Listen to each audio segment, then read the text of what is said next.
जैसलमेर में जवानों के साथ दिवाली मना सकते हैं पीएम मोदी। कल पीएम के साथ सीडीएस सेना प्रमुख भी होंगे साथ। कोरोना काल के बीच देश के जवानों के साथ ही एक बार फिर पीएम नजर आएंगे। गलवान झड़प के बाद भी लेह लद्दाख में जवानों के साथ पहुंचे थे पीएम मोदी हौसला अफजाई के लिए। पीएम मोदी ने इससे पहले जम्मू कश्मीर उत्तराखंड में जवानों के बीच जाकर दिवाली मना चुके हैं। पीएम मोदी दीपावली पर जवानों से बात करते हैं और मिठाई भी खिलाते हैं।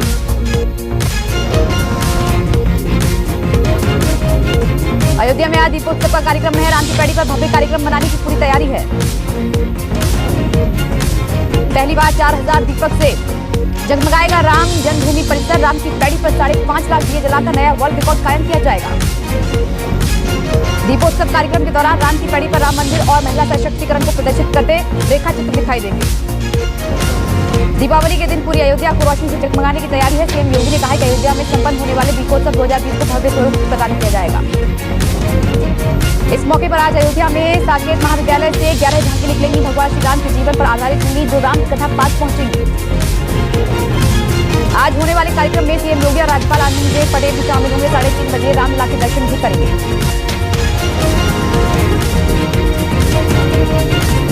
बिहार में सरकार गठन पर आज एनडीए की बड़ी बैठक होगी। सीएम के नाम और शपथ की तारीख पर लगेगी मोहर।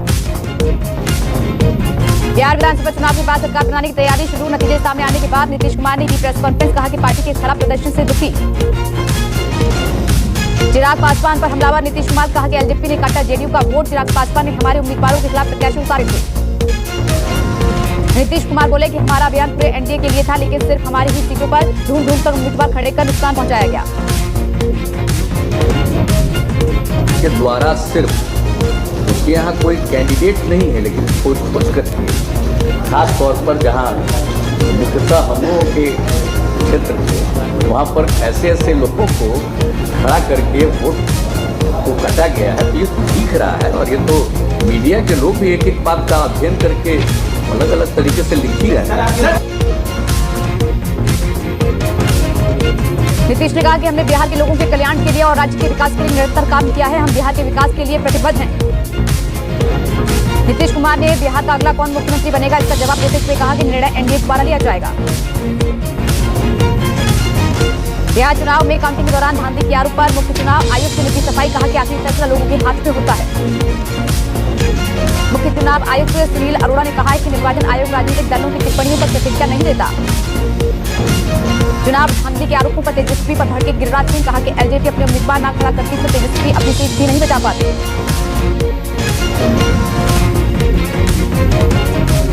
बिहार विधानसभा में मिली हार के बाद प्रदेश कांग्रेस में टूट की आशंका है। आज एक बार फिर से हुई विधायक दल की बैठक। जानकारी के मुताबिक टूट की आशंका की बीच बुलाई गई बैठक छत्तीसगढ़ के सीएम भूपेश बघेल और कांग्रेस नेता अरविंद पांडे भी होंगे शामिल। सभी विधायकों से वन टू वन बात की जाएगी। हालांकि कोई किसी की खबर को बिहार प्रभारी वीरेंद्र सिंह राठौर ने खारिज कर दिया है। तेजस्वी यादव ने की है काउंटिंग की मांग। कहा कि 20 सीट पर जानबूझकर हरवाया गया। तेजस्वी ने कहा कि चुनाव आयोग के मुताबिक पोस्टल बैलेट की गिनती की प्रक्रिया पहले होनी चाहिए। नियमों के मुताबिक वैलिड और इनवैलिड पोस्टल बैलेट को वीडियोग्राफी कर सील करना होता है। मतगणना के 40 दिन तक इसे सील रखा जा सकता है। बंगाल में बड़ा सियासी टकराव। दिलीप घोष की गाड़ी पर हमले के बाद बीजेपी हमलावर। बीजेपी बोली इस बार जनता बंगाल से दीदी को उखाड़ फेंकेगी। बंगाल में दीदी को कच्चा दे सकते हैं उनके करीबी शुभेंदु अधिकारी।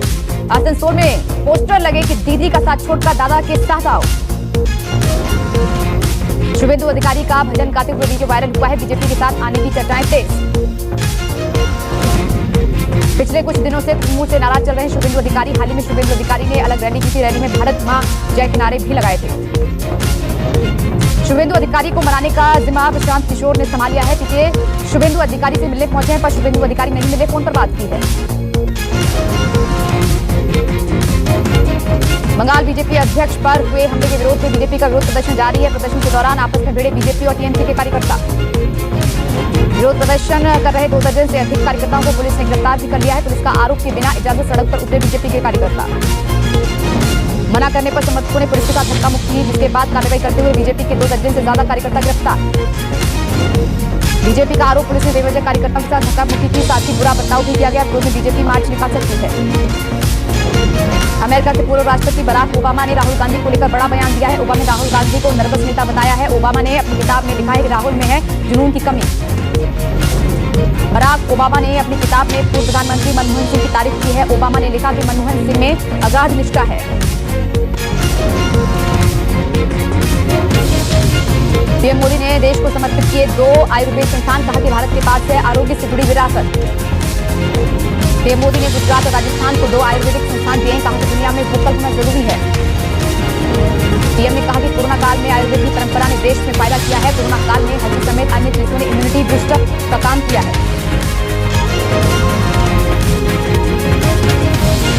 पीएम मोदी ने किया जेएनयू में स्वामी विवेकानंद की मूर्ति का अनावरण। पीएम ने स्क्रीन पर आते ही लगे जय श्री राम के नारे। जेएनयू में पीएम मोदी बोले, देश हित से ऊपर विचारधारा को मानना ठीक नहीं। राष्ट्र हित से ज्यादा तरजीह देने की प्रथा ने लोकतंत्र को नुकसान पहुंचाया। देश के युवा दुनिया भर में हमारे ब्रांड एम्बेसडर, जो दुनिया भर में हमारी संस्कृति और रीति रिवाज का प्रतिनिधित्व करते हैं। पीएम मोदी ने कहा कि ये सिर्फ एक प्रतिमा नहीं, एक प्रतीक है। एक सन्यासी ने पूरी दुनिया को संदेश दिया। पीएम ने कहा कि प्रतिमा हमें स्वामी जी के सशक्त समृद्ध भारत के सपने को साकार करने की प्रेरणा देती है।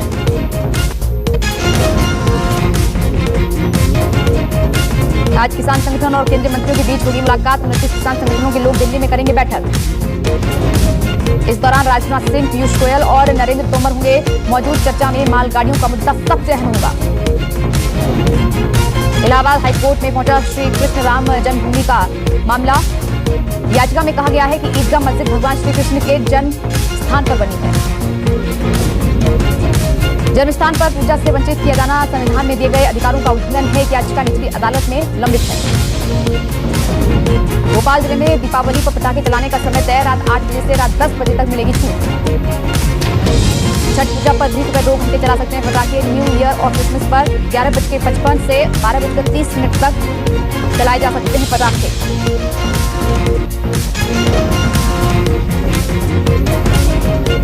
भारत में कोरोना संक्रमितों की कुल संख्या 87 लाख के पार हुई। 24 घंटे में आए 45,000 नए मरीज।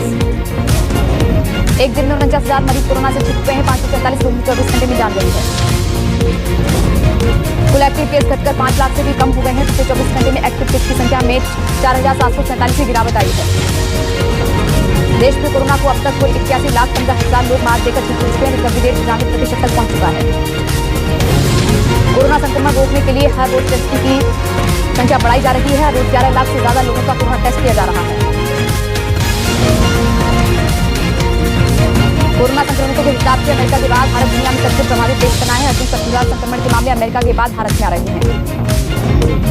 दिल्ली में कोरोना से हाहाकार मचा हुआ है। त्योहारी मौसम में लगातार कहर बरपा रहा है कोरोना। दिल्ली में 11 दिन में 768 लोगों की मौत। दिल्ली में कोरोना का और बढ़ सकता है खतरा। 24 घंटे में 7,000 से ज्यादा नए केस कोरोना के मामले आए हैं। एक्टिव केस 43,000 से ज्यादा हो चुके हैं। दिल्ली में बढ़ते केस को लेकर हाईकोर्ट ने दिल्ली सरकार को फटकार लगाई है। कहा कि सरकारी अस्पतालों में बेड का इंतजाम क्यों नहीं है। हाईकोर्ट ने केजरीवाल सरकार से पूछा कि सितंबर से आप क्या कर रहे हैं। हाईकोर्ट ने दिल्ली सरकार से कहा कि प्राइवेट अस्पताल के आईसीयू के बेड रिजर्व करने की बात कर रहे हैं। क्या गरीब लोग प्राइवेट अस्पताल जा पाएंगे। कांग्रेस नेता सचिन पायलट कोरोना पॉजिटिव हुए हैं। कर्नल किरोड़ी सिंह घनश्याम को भी हुआ है कोरोना। बुधवार को कर्नल किरोड़ी सिंह सीएम गहलोत से मिले थे। केंद्रीय मंत्री स्मृति ईरानी ने दी कोरोना वायरस को मात। स्मृति ईरानी ने ट्वीट करके सभी शुभ चिंतकों को शुक्रिया कहा। गुजरात में 23 नवंबर से सेकेंडरी और हायर सेकेंडरी स्कूल खुलेंगे। गुजरात सरकार ने जारी की एसओपी। सभी बच्चों के अभिभावकों को अपना सहमति पत्र लिखकर स्कूल कॉलेज को देना होगा, जिसमें लिखना होगा कि बच्चों को वो अपनी जिम्मेदारी पर स्कूल में भेज रहे हैं।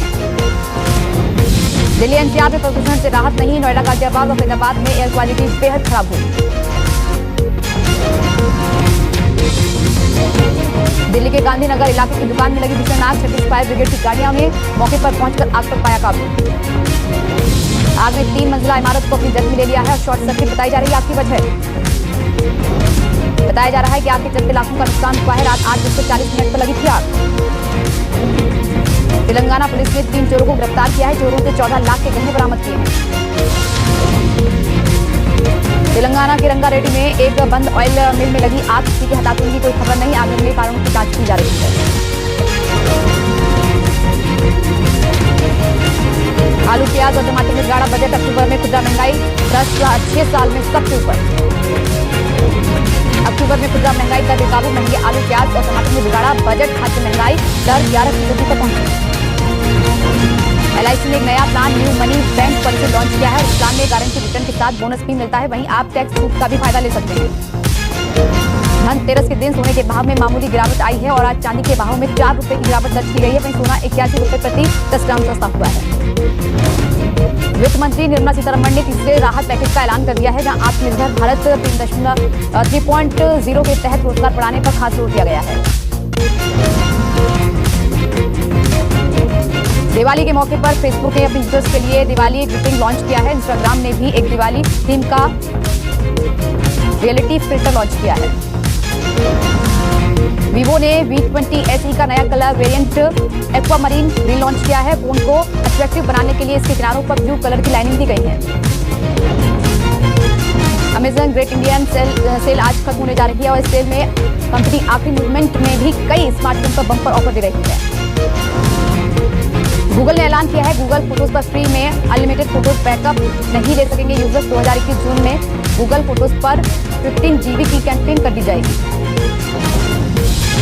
लावा ने अपना नया फीचर फोन लावा फ्लिप लॉन्च किया है, जिसकी कीमत सिर्फ 1640 रुपए है। वहीं एक आइकॉनिक फ्लिप डिजाइन फोन है।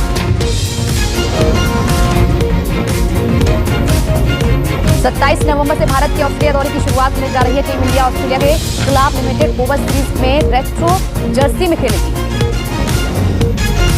वेस्ट इंडीज के हरफनमौला रोस्टन पेस को बनाया गया उप कप्तान। वहीं विकेट कीपर निकोलस पूरन भी T20 में उप कप्तान रहेंगे। 27 नवंबर से शुरू हो रहे न्यूजीलैंड दौरे के टेस्ट। पाकिस्तान क्रिकेट टीम को दिसंबर में न्यूजीलैंड का दौरा करना है, जहां उन्हें 3 T20 और 2 टेस्ट मैच खेलने हैं और इसी दौरान PCB ने 33 खिलाड़ियों की टीम का ऐलान किया है। कुणाल पांड्या को DRI के अधिकारियों ने मुंबई एयरपोर्ट पर रोका। अघोषित कीमती सामान ले जाने के शक में कुणाल पांड्या की जांच की गई।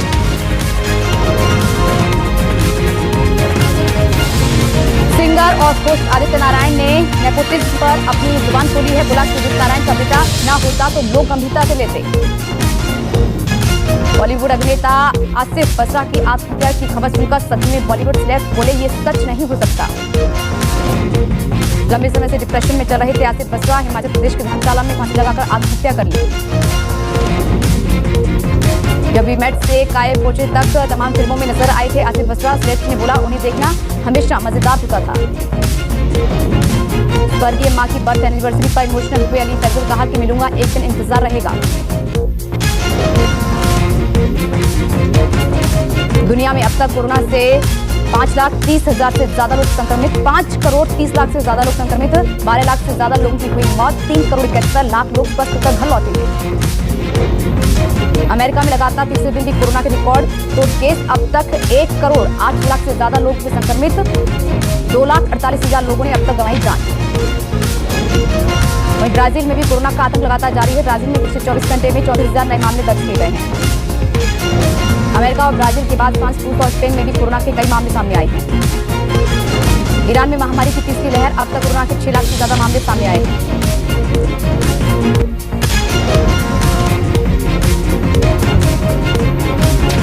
पीएम मोदी ने जीतवा नोबेल शांति पुरस्कार विजेता आंग सान को बधाई दी है। कहा कि लोकतांत्रिक परिवर्तन का एक कदम और। लगातार दूसरी बार आंग सान ने चुनाव में हासिल की जीत। पीएम मोदी ने आंग सान सू और NLD को जीत पर बधाई दी। UAE को फाइटर जेट देगा अमेरिका। विरोध के बीच विदेश विभाग ने दी मंजूरी। नवाज शरीफ की बेटी का इमरान खान पर बड़ा आरोप। जेल के बाथरूम में भी थी, मुझ पर नजर लगाए थे हिडन कैमरे। नमस्कार, मैं हूं मानक गुप्ता। अगर आपको हमारा ये वीडियो पसंद आया हो तो इसे लाइक और शेयर जरूर करें। और हां, हमें सब्सक्राइब और फॉलो करना ना भूलें, ताकि आप देश और दुनिया की कोई खबर मिस ना करें।